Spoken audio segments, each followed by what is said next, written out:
ang Presidential Broadcast Service. Radyo Pilipinas. Radyo Publiko ng Bagong Pilipinas para sa Bagong Pilipino. Naghahatid ng mahahalagang balita at impormasyon na guugnay ng pamahalaan sa sambayanan. Tulay sa himpapawi ng serbisyo publiko. Radyo Pilipinas. Radyo Publiko. Ang boses ng Pangulo. Sa Iloilo. Radyo Pilipinas. 585 AM. Oras mo bilas 2:05 sa hapon. Mga labing ulihing nga hitabo, hibaluon, mga hangkat at tubangon, mga bagay nga importante, aton ginahalungan, aton ginabantayan. Ululupod kita sa Bantay Banwa. Bantay Banwa, ang programa nga magatulong sa inyo sang labing ulihing nga balita, mga panugyan o kampanya para sa kayuhan sang tanan. Ikaw, ako, kita, Bantay Banwa.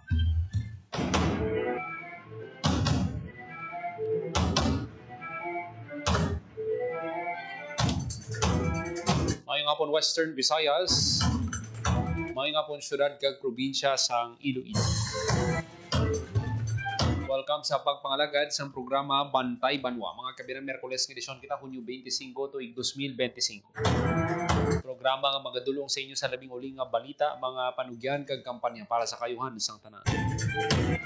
Ining inyo alagad kag Anchorman Joseph Paul Nobles sa Taros.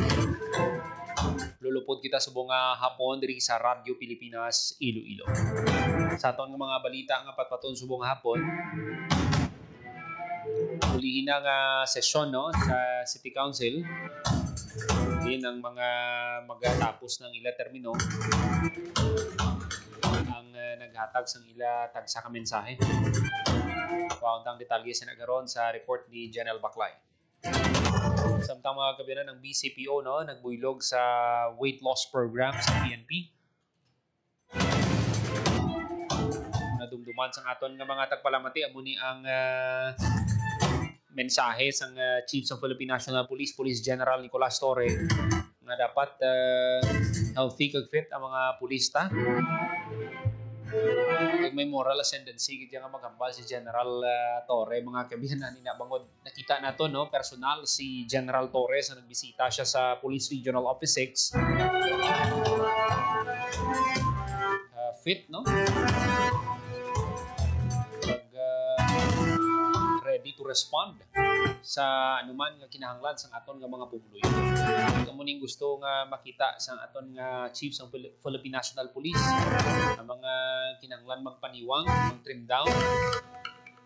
Sa tutuod lang maka-benefit sini ang aton nga mga pumuluyo pero kamo mismo gid sini ang makabentaha sa oras nga mag-trim down kamo. For example, abi ano ka mga 20 kilos ikaw nga overweight.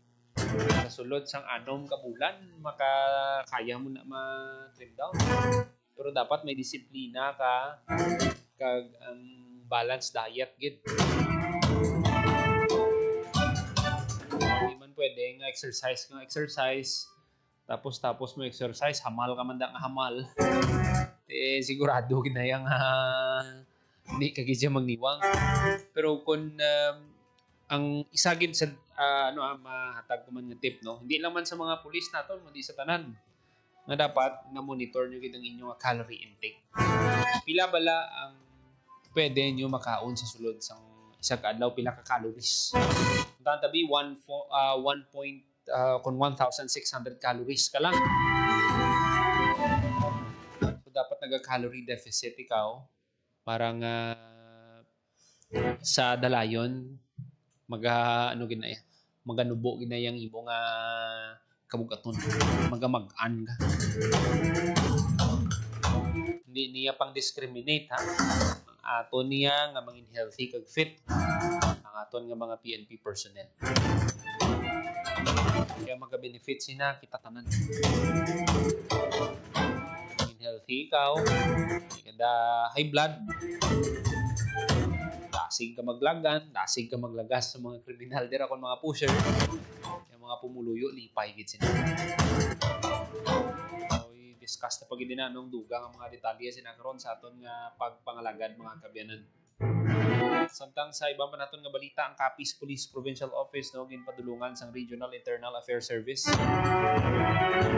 hiwat nga inspeksyon ensure ang mga regulations, mga guidelines ng PNP nasunod sang Capiz Police Provincial Office. Samtang sa campaign against wanted persons mga kabyanan, 16 wanted persons ang nagkaladakpan sa sulod sang isa ka adlaw nga operasyon.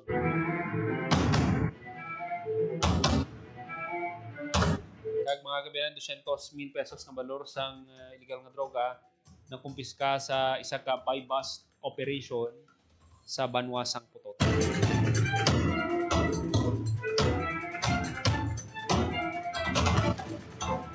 Stand kontang report ni Janelle Baclay sa ulihing sesyon sang sangguniang panlunsod kainas ang aga. Radyo Pilipinas, report.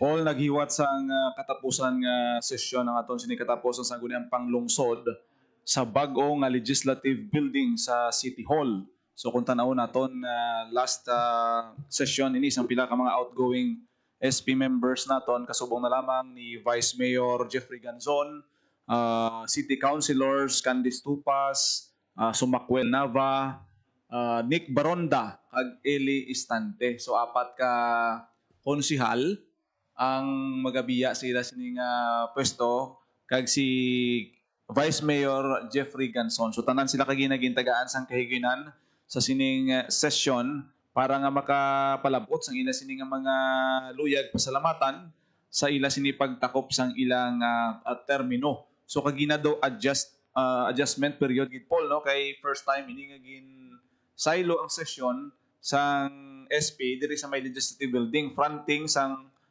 Iloilo City Hall nato no sa may lapit sa kilid sang building sa City Hall kag makita naton dito nga kumpara sa ila sini nga daan nga opisina do medyo kagina magutok gid kay damo nagkaladto dito nga mga supporter staff sang mga councilors naton sa ila pagbiya sa pwesto ginpahayag sa aton sini nga mga outgoing councilors nga ti sila padayon sa pagserbisyo sa ila sini private capacity.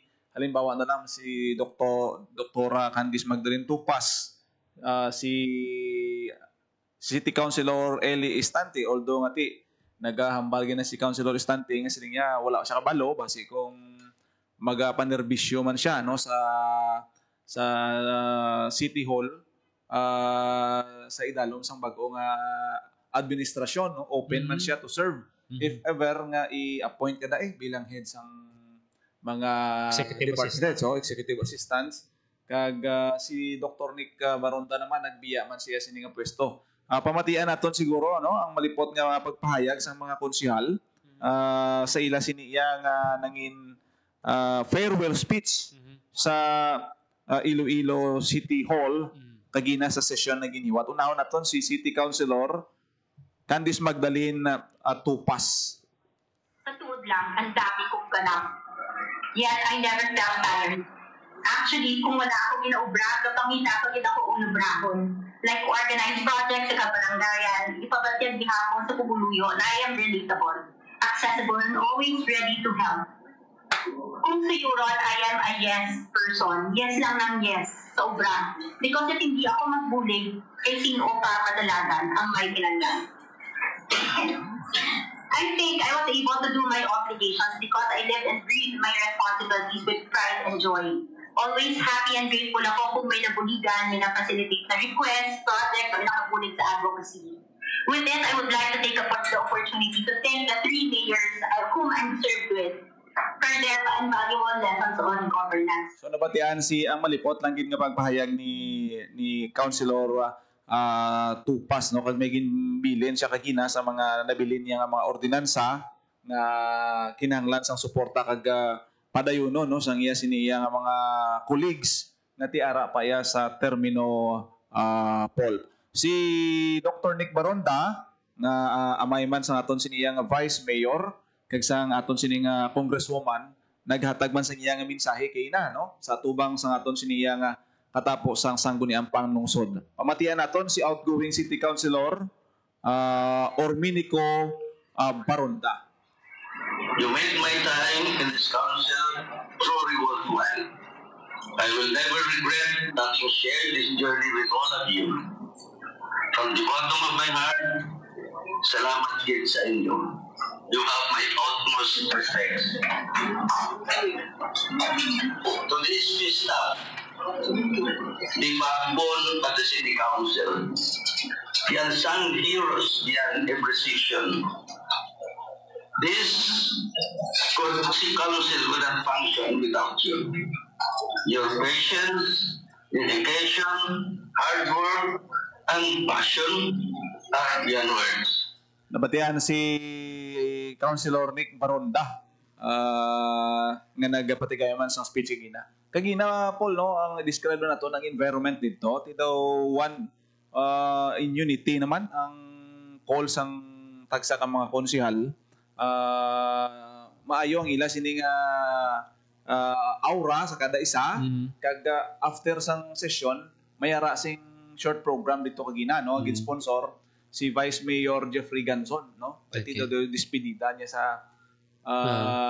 pagbiya niya sa pwesto. Tanan sila nagka-congratulate man kag daw wala na ang masin naton ang kabugat sang tension sa tunga sang politika ket hindi man naton Kita inapalikawan. naton Nel, no? Si Vice Mayor Jeffrey Ganson in high spirits, no? Pisar na perdi So siya. kanami sang mensahe, no, kag sa iba naton nga mga public affairs program, especially buwas sa Iloilo Morning, tagaan naton tsansa ang mapalayag ang pahayag iyan no, ni Vice Mayor Jeffrey Ganson. Isa sa mga agaw atensyon gid kagina ya. Ang mensahe ni City Councilor Eli Istante, wala kagi pirdi Paul mo. Siling niya halin 2004 sa nag-step in siya as City Councilor, ubos niyang siyam ka term. Okay, 2013. Nagbulos. So sa mga kada kalawigon sa pagpanerbisyo, isa si Councilor Eli Istante sa pinakadugay. Mga batch niya kaniway na, no? Day Ed Peñardundo. Day Kagawad Surveta, sa una day Councilor Jeffrey Ganson, ug mga sa una pa, no?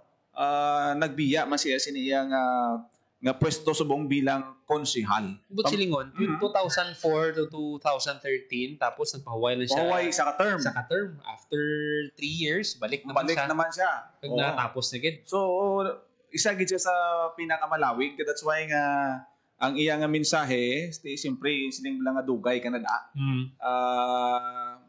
Ginan pakigbahin man ni Councilor Eli Istante ang iya sining nga encouragement, no, sa mga katapo sang guniang panlungsod kag ang iya nga mensahe gid niya tapos na ang eleksyon ng politika. Let's unite para sa aton siniya nga pinalangga nga syudad. Kabahin sa pagpahayag ni City Councilor Istante. Asaro ka mo rin, no? But nevertheless, may hindi-hindi-hon kung parang sort of mapuwag. Hindi nga, kung parang niya natin na pakugal sa lawas ko. Ako tayaw. Pero ako na duluan, manubok kita pong grade. Wali kami kamasaro ka mo rin, no? But nevertheless, may hindi-hindi-hon kung parang sort of mapuwag. Hindi nga, kung parang niya natin na pang-eleksyon. Sige kami ka, sampung. Ulo. Talagang tinor lang kita sa 7, 10, 11 point. Kaya mo na niya ang ginagawa sa atin. But the number is not a guarantee na you can be an effective councilor. Masin mo silang dangol. Ara, kita, sinsiro, manapakangalagan sa pumuluyo sa siyudad sa Iloilo. Sa akong mga staff, namin manabulong sa ako, malinos 2004, magkabay pa sa Kupuron, ni Mayor Raisa Treñas, Dahil ka sa ligi ko yan kay Consular may Estrellas, buligan hindi ko sila. Nabatian ang porsyon sa mensahe ni City Councilor Restante. Ito siyempre, sa pagbiya sang imo lang ang mga sa imo nimo sa konseho, ito siyempre mga staff kada. Koterminos muna sila, ang pamangkot din na sila makadto. Diba si ano man Amuning ginaapila ni City Councilor Estante nga mabuligan sila. So siguro initially may mga istorya na no? Sa part sang aton mga konsyal kag kung paano nila ma-absorb ang ibanda ang mga job hires. Balanta naman ngati ang ibanda co-terminos ang mga staff na sa aton siniya. Medyosan ginaya. Kasi siyempre wala man nagauntat ang pangabuhi sa mga staff eh. Siyempre may pamilya man na. So, I hope makonsider na sang masunod dira nga magapungko sa City Hall. Oh, so kada isa sa ila wala man nagsiling goodbye ang ila sining nga speech kay ina kay ti but siling kung hindi ka mag-goodbye, ready ka gidya pag magpanerbisyo anytime. Kung elected ka man o kung appointed ka man. Pero si Councilor Estante ay vocal siya if ever nga may manerbisyo sa gyapon sa hindi elected nga posisyon, willing siya sa gyapon nga magbulig para sa syudad sang Iloilo. Bisan ang iban pati ang iban nga konsyal wala kang mabalaan kiti kung bibig ini. Wala pa sang nagamuno no kung may mga posisyon sing itanyag sa ila. Pero balantayan ina kay hulat-hulaton mo na lang ang official nga declaration kag hindi naman magdugay kay sa June 27 may inauguration ang aton sinibag-o nga alkalde kag posible basi dira lawagon ang mangin katapo sa iya sini nga mga EAs. June 27 so bantayan 8:30 AM sa 8th floor sang Iloilo City Hall. Abati bantayan na sa aton nga mga tagpalamatino padayon lang sa pagtutok diri sa Radyo Pilipinas Iloilo. Amo na madulong naton nga balita para sa bagong Pilipinas, Janelle Baclay, Radyo Pilipinas, Radyo Publiko. Madamo gid nga salamat Janelle Baclay sa report no sa sining katapusan nga sangguniang panglungsod meeting. Diri mo makita no ang eksperyensya sa mga city councilors. Diri dapat magkuha no sang ideya ang iban pagidira ng mga bulubataon ng mga konsehal. Hindi mo pwede i-discount ang naging experience sa sining mga city councilors. Si Councilor Estante, anom gidya ka termino iya nga daan. Pahuway lang siya 2013 to 2016. Si Councilor Candice Tupas naman, at loged ka term, no? Ang iyan na alagaran. Nakita mong experience nila. Ang ilang tagipusuon sa pag-alagad. Balantaya naman sa Biyernes, June 27, oath-taking sa mga bagong opisyales sa Iloilo City.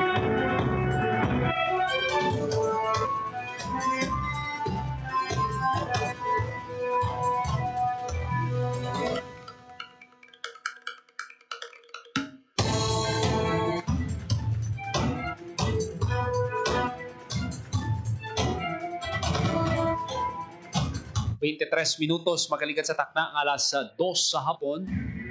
This time ko ang report ni Marian Grace Araniata, balita sa DepEd. May mga nagalapta sa karon nga balita na may gahatag ang DepEd ng cash assistance sa mga estudyante. So tawag ina sa DepEd ng misinformation. Ko ang detalye sa report ni Marian Grace Araniata. Radyo Pilipinas report. Paul, isa ka misinformation no ang pagrapta sang sini nga mga balita no nga magahatag kuno ang aton nga Department of Education sang cash assistance sa mga elementarya, junior high school, senior high school kag kolehiyo naton nga mga estudyante. Sunod diri sa aton nga Department of Education no pagpatalang ini Paul nga post no sa social media kag hindi dapat magpati ang mga pumuluyo. So according to Paul no sa sining impormasyon ko no may ara nga pagabatunon nga 2,000 pesos nga cash assistance o DepEd cash assistance ang mga estudyante nga yara sa elementarya, 4,000 kuno ang mabaton sa junior high school, 6,000 naman sa mga sa senior high school, kag 8,000 sa kolehiyo, kag may ara pa kuno nga school supplies kag school uniform nga ihatag. So according diri sa ato nga Department of Education, fake news, misinformation ini Paul no nga impormasyon kag may ara pa gani Paul nga nagalapta mano nga post nga ang tanan kuno nga senior high school kag college nga students nato no makabaton sang 7,000 pesos nga cash allowance kung makapatapos na sila paidalom sa drug test. So sunod diri sa aton nga DepEd hindi magpati dapat diri no ang aton nga mga pumuluyo bangod nga hindi ini nga anunsyo halin mismo sa aton nga Department of Education kag may ara din panginwala man sa aton nga Department of Education ini nga nagakalat man Paul nga impormasyon no nga kung sa diin magapatuman kuno sang no backpack policy sa mga estudyante naton sa mga buluthuan. So ini Paul no pila lang sa mga gintawag sa aton nga Department of Education nga misinformation. So mayo ina kay ginklaro sa DepEd kag para nga ang aton nga mga kabyanan hindi magpati gila yun. Yes, correct ina Paul no kay kung ikaw no maglantaw ini for example, makakita ka abi sang post nga may ihatag nga cash assistance for example elementary ang gimubata dira kung na yara sa secondary level o kung sa kolehiyo man ti ikaw nga ginikana no for example nga ti wala ka man kag kinahanglan nimo sang kwarta mapati ka man and even ang mga estudyante naton. So maayo ini naklaruhan kita subong nga ti halin mismo sa aton nga Department of Education misinformation ang inino nga mga nagakalat nga impormasyon sa social media. Yan, Madam Ogid, salamat. Para sa Bagong Pilipinas, Marian Grace Aranyata, Radyo Pilipinas, Radyo Publiko. Maraming salamat, Marian Grace Aranyata, no? Pagklaro sang DepEd sa sining mga nagalaptang misinformation. Hindi ka mo dahil magpati, ha? I-double check nyo gidanay, yung mabasahan. Budlay nga magpati, kamo kag hindi gili tuod, basulon yung bilang DepEd. So, mayon na kay klaro mga kabyanan. 27 minutos makaligid sa takna ng alas 2 sa hapon.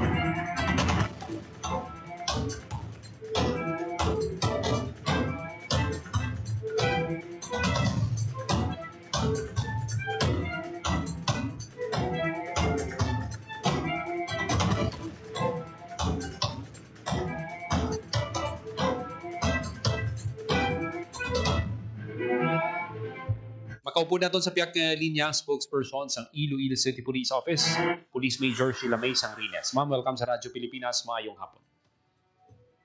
Maayong hapon, Paul. Maayong hapon sa tanan nga nagaupod sa aton subong sa inyong mga programa.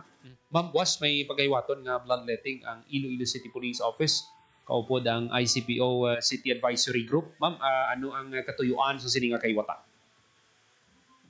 Ang katayuan sinisang aton nga kahiwatan nga masiguro nga in times nga kinanglanon sa aton mga kapulisan kag sang ilang nga mga dependents ang dugo no especially during emergency cases kag kun ano pa man nga kasablagan sa kalawasan hindi kita problema na no sang supply sang dugo kag sigurado kita nga may kuan gid kita or may palapitan gid kita. So inisang mga best practices ang Iloilo City Police Office nga ginasustener ta kag quarterly ginapatigayon tagid nga ginakandak kay nakita naton dako gid damo gid kita nga mga kapulisan kag ang ila pamilya nga may kasablagan sa lawas nga na buligan kag natugungan sa gilayon sang dugo tungod sinisang aton nga inisyatibo. So hindi lang man actually ang nagadonar diri policeman kundi may mga walk-ins ni dire kag amo na ang ginapanawagan naton sa mga pumuluyo pagkatapos ang media nga dako nga bulig sini ang mga volunteers nga naga-walk-in, naga-suporta kag nagaupod sa aton bloodletting program kay ang iban sa ilang giman maplikawan nga may mga himata, kilala, amigo kag nakita man nila kag na-share kung ano ang serbisyo sa mga kapulisan naton. So in one way or another dako nga bulig para nga support kita, maka-generate kita sang enough or sufficient nga bags sang dugo nga oras ka kinanglanon may ara gid kita available kag hindi na kita budloyan magpangita. So sa gihapon dira kita sa may sa second level sang Robinson's Place kag this is in partnership with Philippine Red Cross kag programa ini sang aton nga Iloilo City Advisory Group for Police Transformation and Development or ICAG PTD. Okay. Ma'am, ano na ni kaya dugay ang bloodletting naton kay obserbahan naton kada quarter ginihiwat ini sang ICPO kaupod sang Iloilo City Advisory Group for Police and Transformation Development. Tinuig na ini no tiyempo panagsugod ini tiyempo ni former City Director Colonel Martin Defensor Jr. nga subong general na.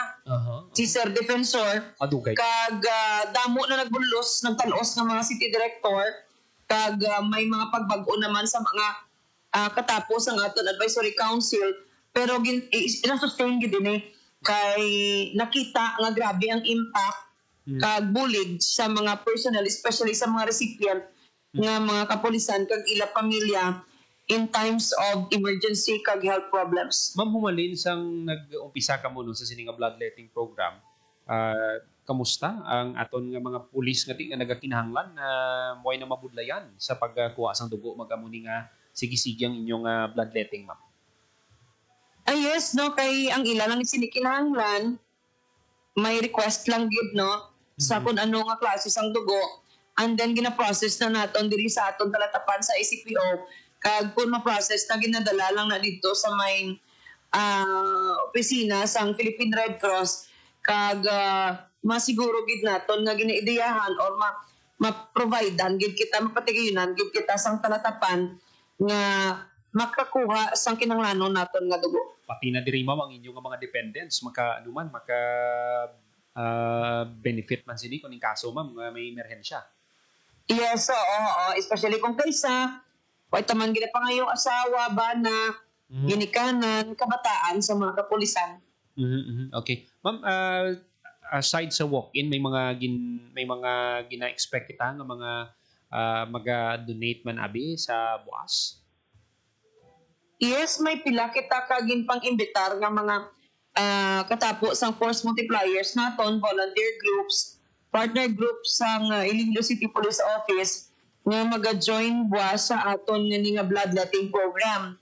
Nagpadalaman kita sila sa pila ka bulutuan diri pananglitan nga may mga pila sila ka personnel nga willing mag-donate sang dugo, gina-welcome gid naton no kay kinahanglan tagid nga makatipon sang dugo kay ti kabalo naman kita nga makasugpon gid ni sang kabuhi no sang kung sino man ang recipient sang atong kolekta nga dugo. Pila ka bags, ma'am, ang gina-target sang ICPO nga ma-collect was sa bloodletting?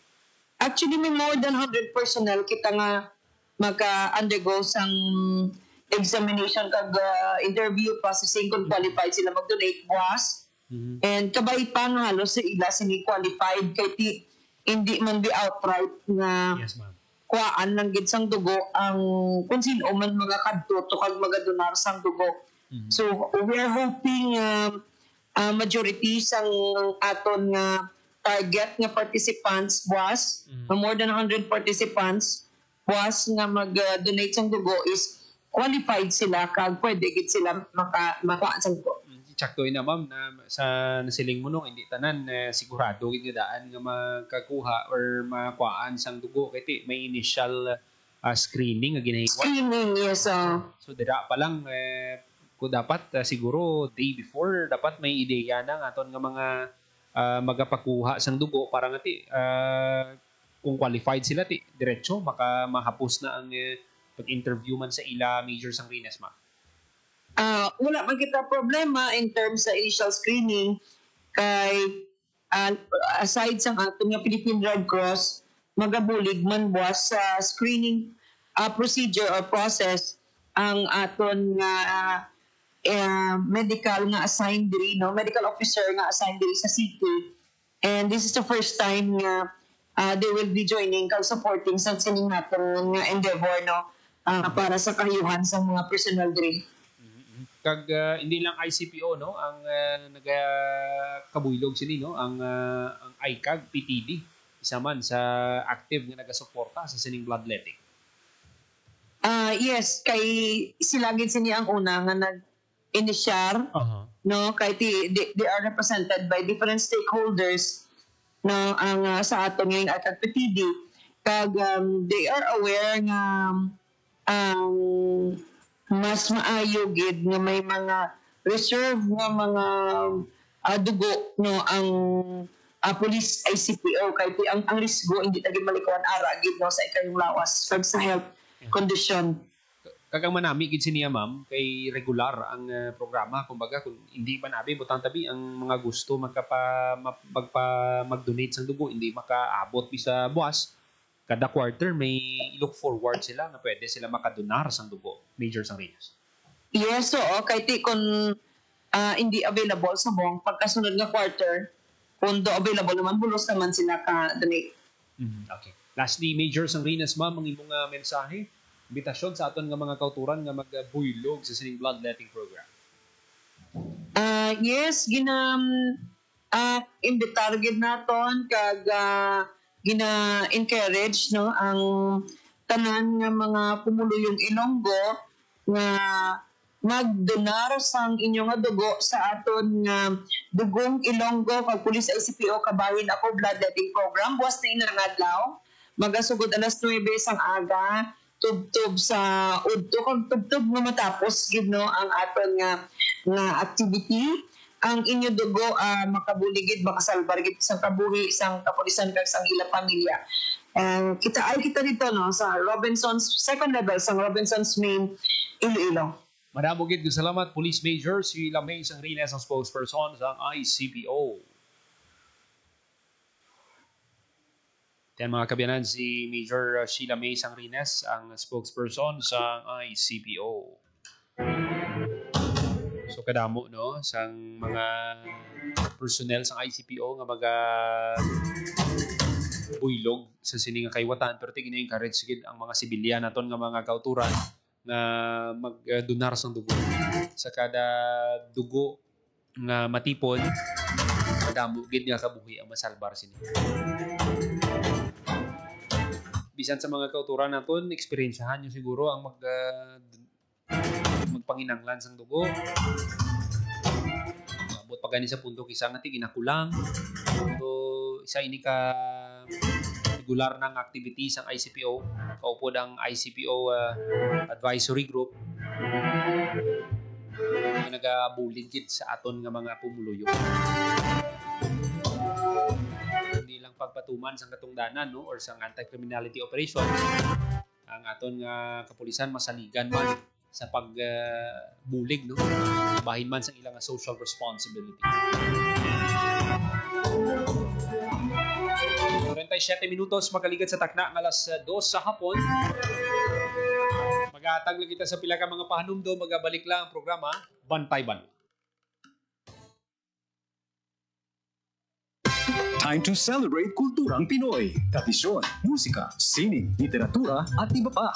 Anything and everything fun and Filipino. Ito ang Pinoy Kultura. One of the fondest memories I have as a kid is riding the jeepney. It made me feel like a king. Dahil ito ang King of the Road.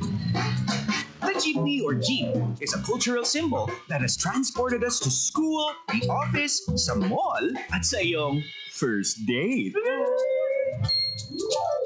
Mura, makulay, at mabilis.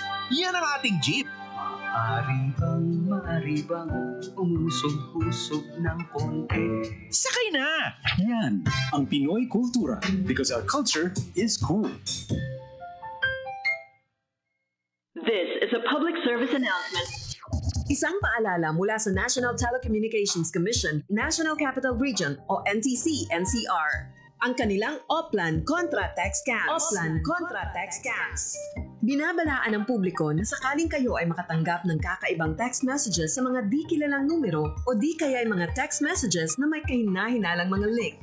Huwag pansinin, huwag pindutin, huwag i-click ang link. Huwag i-click ang link. Ipagbigay alam agad sa NTC website ntc.gov.ph o kaya sumulat sa kanilang email na contratextcam@gmail.com.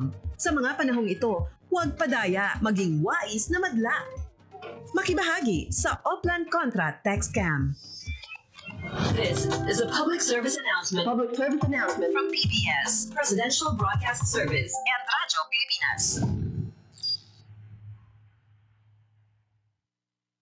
Hatid ay balita, impormasyon at sari-saring kaalaman tungkol sa sektor ng agrikultura sa ating bayan. Usapang Agrikultura kasama ang Department of Agriculture. Alamin ang mga hakbang ng administrasyon para mas mapaunlad pa ang iba't ibang industriyang agrikultural at pakinggan ang mga proyektong handog sa mamamayan upang mapalago ang kanilang mga kabuhayan. Usapang Agrikultura, Lunes hanggang Biyernes, alas 5 ng umaga, dito lang sa Radyo Pilipinas.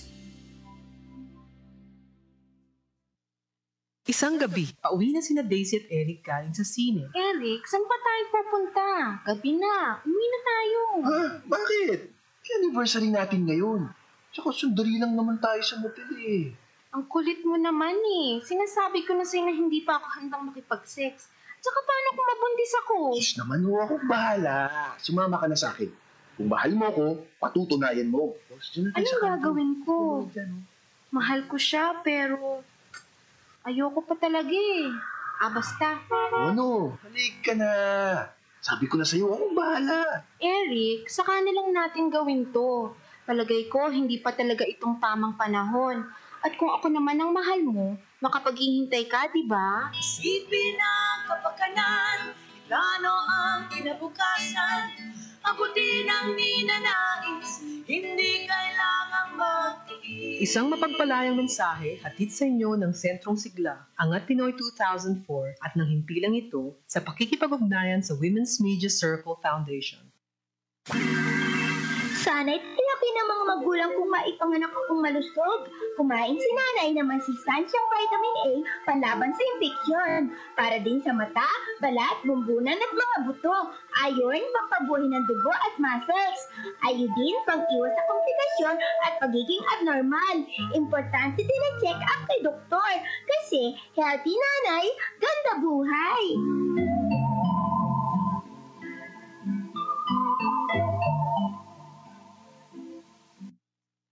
Maging mapanuri, huwag maging biktima. Ito ang karanasan ni Joanna, Elena at Shona. Sinabi niya sa nanay ko, mabibigyan nila ako ng trabaho. Pwede niya daw akong gawing singer. Sa abroad daw. Doon ako pupunta para magtrabaho. Hindi niya sinabi yung trabaho ay sumayaw ng nakahubad. Kinulong ako kasama ng mga ibang babae at hindi pinakain. Umabot ako ng Singapore. Pinilit naman ako makipagtalik sa mga foreigners. Doon ako nabuntis. 15 years old lang ako noon. Dito sa Pilipinas, 100,000 na bata ay pinapasok sa sex trade. Ang child trafficking ay isang krimen. Mag-report sa Action Line 02-1343. Hindi mo kailangang makita ang mga mukha nila para maramdaman ang takot nila. Isang paalala mula sa ECPAT Philippines, Interagency Council Against Trafficking, PIA, at ng himpilang ito. Time to celebrate kulturang Pinoy. Tradisyon, musika, sining, literatura, at iba pa. Anything and everything fun and Filipino. Ito ang Pinoy Kultura. Usok pa ba ang harana? Tanong ng isang OPM song. Alalahanin nga natin itong napakagandang Filipino tradition of courtship through song. Kay lungkot nitong hating gabi. It's difficult to know exactly kung kailan nag-umpisa ang harana sa Pilipinas, but it was quite popular across Philippine provinces in the 1930s. For the benefit of the younger generation, harana is an old Philippine tradition of courtship where a man serenades a woman. Kaya ngayon ako'y lubhang naninimdim. Inihahayag ang nilalaman ng puso in a sweet rhythmic song with impassioned lyrics. Standing underneath the window at night, alone with his guitar, kung minsan may kasamang kabarkada na tutulong sa pagkanta o paggitara, susuyuin ang dalaga na dumungaw sa bintana and listen to his love song. Nagsusumamo ang puso ko para luman. How would you feel about serenading someone? O di kaya mas gusto mong ikaw ang hinaharana? Yan ang Pinoy Kultura because our culture is cool.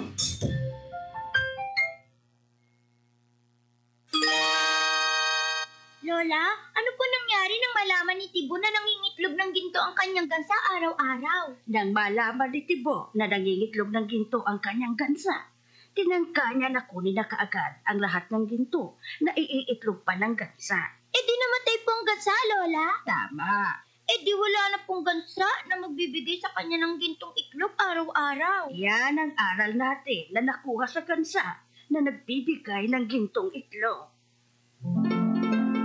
Ang ating kalikasan ay tulad ng gansa na nagbibigay ng gintong itlog. Magpapatuloy ang ating pakinabang sa mga gubat, mangroves, coral reef, dagat at sa kalikasan kung ang mga ito'y aalagaan at pagyayamanin, hindi sisirain.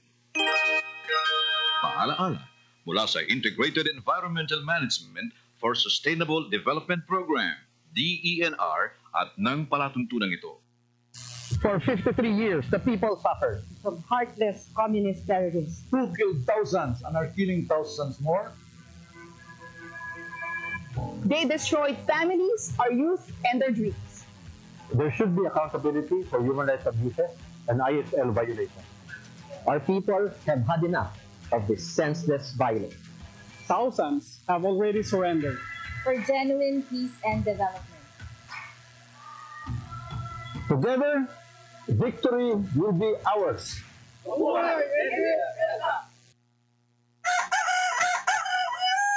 Nay, anong oras na? Oras ng gumising, anak. Dudong, tabi mo. Nay, anong oras na? Oras na makaahon tayo rito sa palayan. Nay, anong oras na? Oras ng tumaas-taas naman ang sahod ko. Nay, anong oras na? Oras na para sa pantay na sweldo, teknolohiya, titulo, suporta para sa kababaihang magsasaka. Ang mensaheng ito ay hatid sa inyo ng Philippine Broadcasting Service at ISIS International Manila.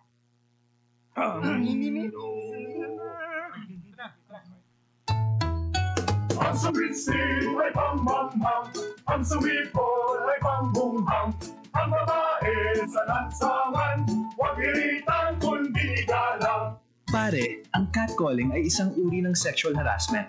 Di biro ang sexual harassment at di nakakamacho ang pang-aabuso.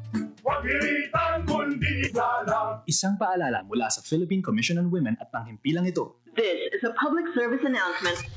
Isang paalala mula sa National Telecommunications Commission, National Capital Region o NTC-NCR. Ang kanilang Oplan Contra Tax Scams. Oplan Contra Tax Scams.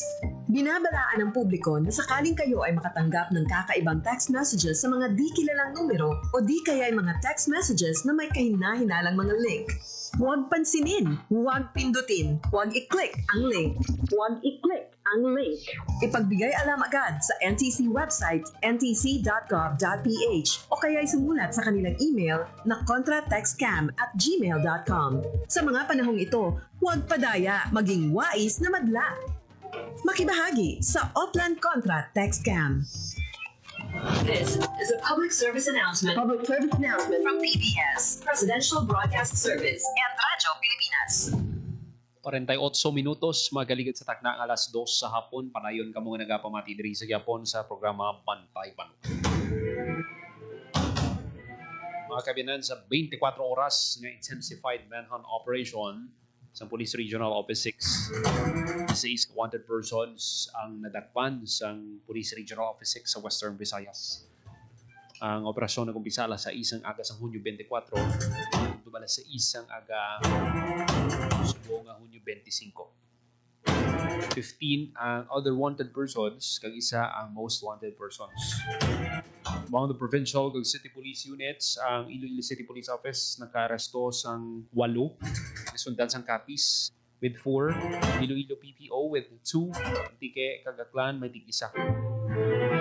Ang most wanted person nga nadakpan, amuning rank 3 most wanted person sang Malay Municipal Police Station. Ang akusado nagkapangatubang sang kaso ng Republic Act 10591, amuning Comprehensive Firearms and Ammunition Regulations Act, kag Commission on Elections Resolution number 11067. Nagpasalamat si Police Brigadier General Josefino Ligan sa dedikasyon kag kapisan sang kapulisan sa pagpatuman sa ilagin na sumpaan nga katungdanan. ilang tagpatuman sang layi mga kabilang ginatagaan gid sa importansya sa kapulisan ang padayon kag mabaskog nga suporta sa mga pumuluyo pinagi sa paghatag sang necessary information na nagresulta sa pagtumod sa lokasyon sa mga wanted persons na nagresulta sa ilang pagka-aresto.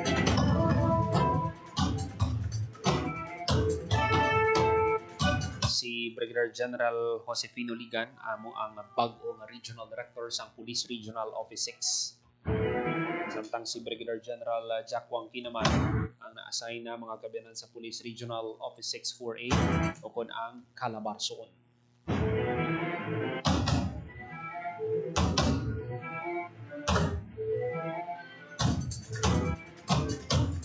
Mga kabilang ng iban pagit ng mga balita patpatunan nato sa masunod edisyon sang programa Bantay Banwa. Pinapasalamatan nato mga kaupdanan sa technical side. Engineer Roy Louie kay pa sa studio sa transmitter, Mr. Jeffrey Betita. Para sa Bagong Pilipinas, Joseph Paul Noblesa Tarosa, Radyo Pilipinas, Radyo Publiko. Ang inyong tulay sa himpapawid ng serbisyo publiko, ang Presidential Broadcast Service, Radyo Pilipinas, Radyo Publiko. Radyo Pilipinas.